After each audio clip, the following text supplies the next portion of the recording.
Hey peeps, Matt's Mox here, and today I guess I'm answering questions, or I don't know, I guess I'm answering questions. So you might be wondering, where am I? Well, I'm in the place with the things.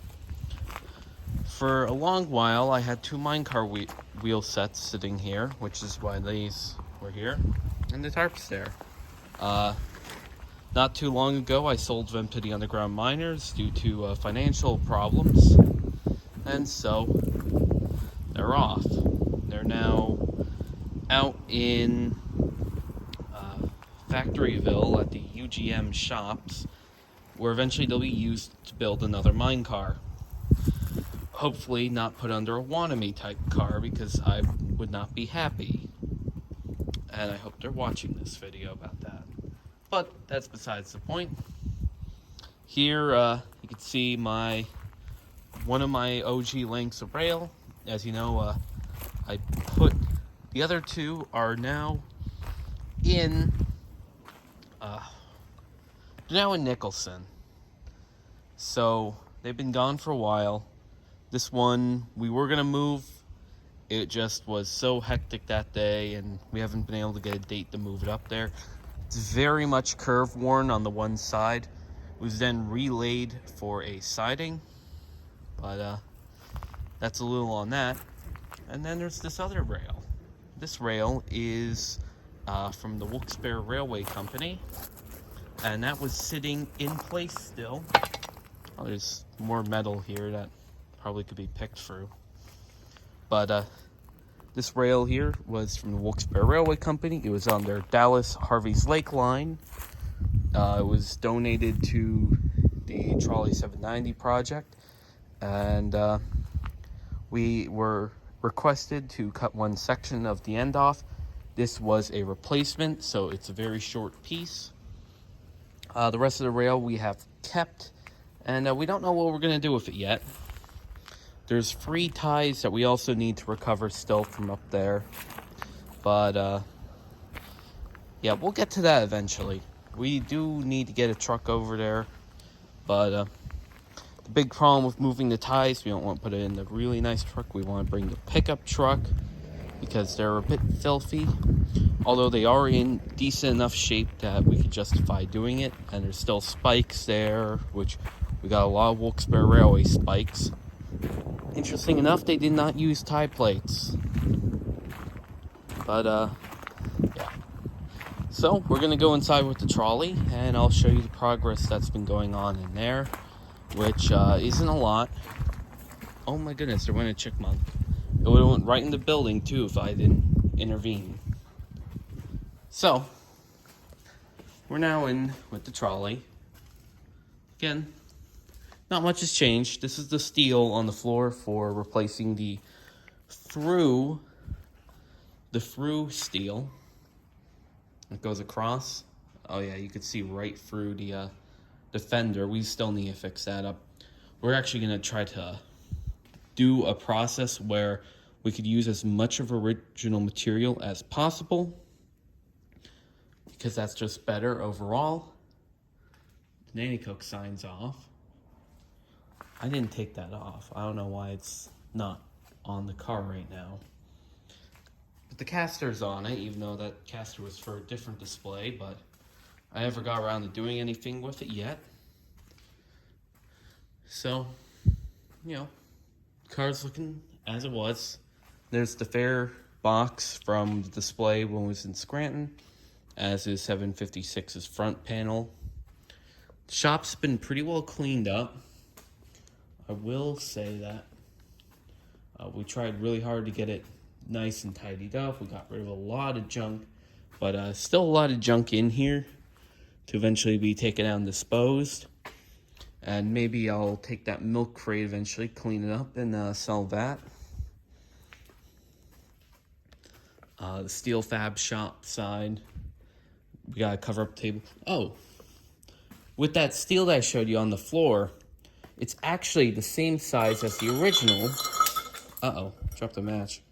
But we were still able to order the original spec steel that was used on the cars, because we have the Brill specifications for this specific car. Well, East Penn order. And we even compared it side by side with one of these original pieces of the cut cross beam that we took off. As you can see, it's very well brazed. But we measured everything up. We were able to get exactly what we needed for the car at the same size.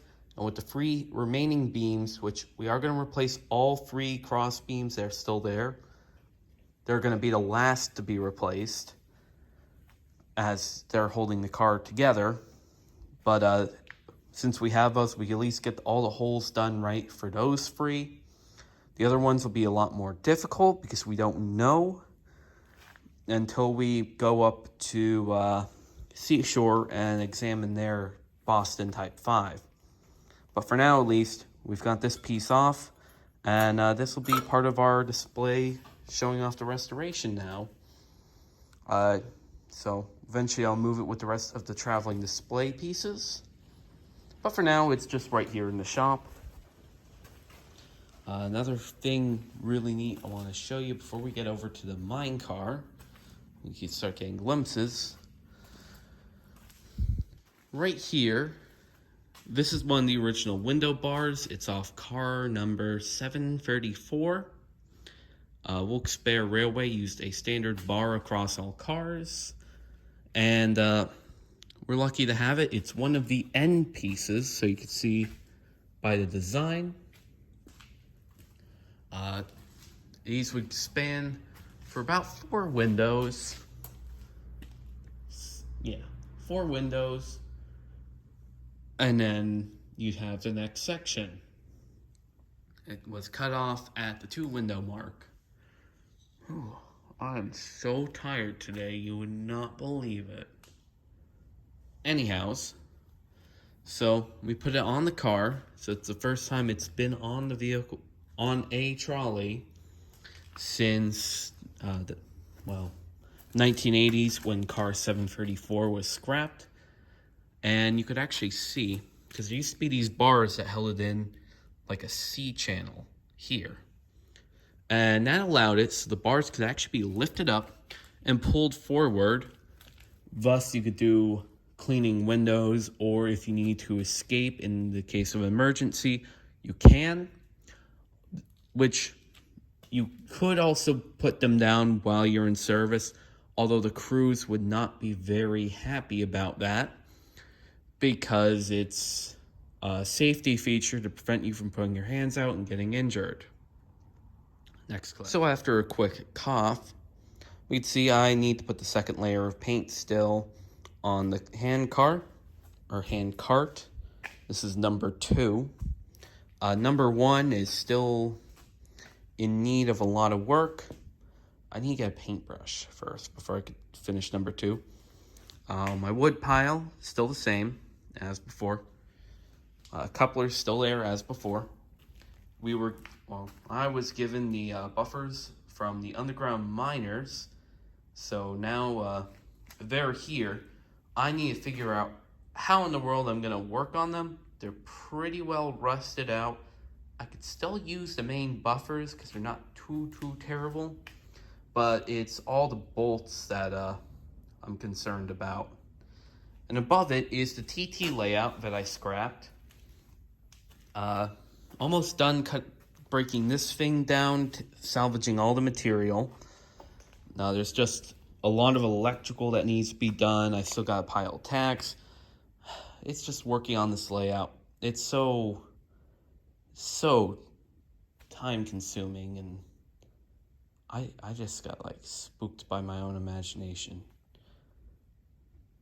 Anyways, it's very time consuming. There's a lot to do on it still. And where I was actually taking the track components, I already started building a layout with a different base I have from another layout. And so I've been reusing that. It's just using what I have here, the layout that I was planning on using these on, Needs a lot of work, needs a lot more material, even on just the 2 sections that I already have started. This needs a lot of work, and I still don't know what to do. There's so much wiring on this layout. I've reused some in projects where I was soldering up wires, but I don't really have a use for all of it, especially the pin connectors for switch motors and various other machines. I don't really use the switch motors, so I don't know what I'm going to do with them. Most of the switch motors, I have like those 3 on the side there. They're going to be sold off. Much like another thing being sold off, those 2 rollers from my attempt at a monorail project, they are also on the chopping block for sale. So if you see this video, you already have the inside scoop. These 2 rollers are going to be $80 together. They're really good for low size rail, very good on tube rail, and they can carry up to 1 1/4 ton, which is quite good. So even if your cart that you have them on weighs about 100 pounds, you'll be still able to carry about 1 ton of material, which again, that's a really good amount on a monorail cart. That's going to be a really heavy monorail cart. But yeah, that's it for this video. If I just update you on what was going on. Take care. Bye now. Before I leave, I cleaned up that side a little bit because I wanted to get the buffers up here on the welding table to see what I'm dealing with. I need to get a bunch of 5 5/8 heads. Well, I guess they're technically 4.5 long, but we'll go with 5. Of course, these I could at least reuse a few of the not so bent up ones throughout here, except on this one I can't reuse a single one, which sucks. But I knew I was gonna have to replace bolts going into this. At least I have the plates, even though the plates look a little crappy. That's fine. They're supposed to look that way. I'm not too bothered. Now, I did cause one mess, although I need to finish getting that up. As you can see, I moved the 2 over here. I put the 2 bearing, those 2 monorail wheels, again, still for sale. They're underneath the layout. I was taking the wheels off of M1, which that last wheel's still stuck on it.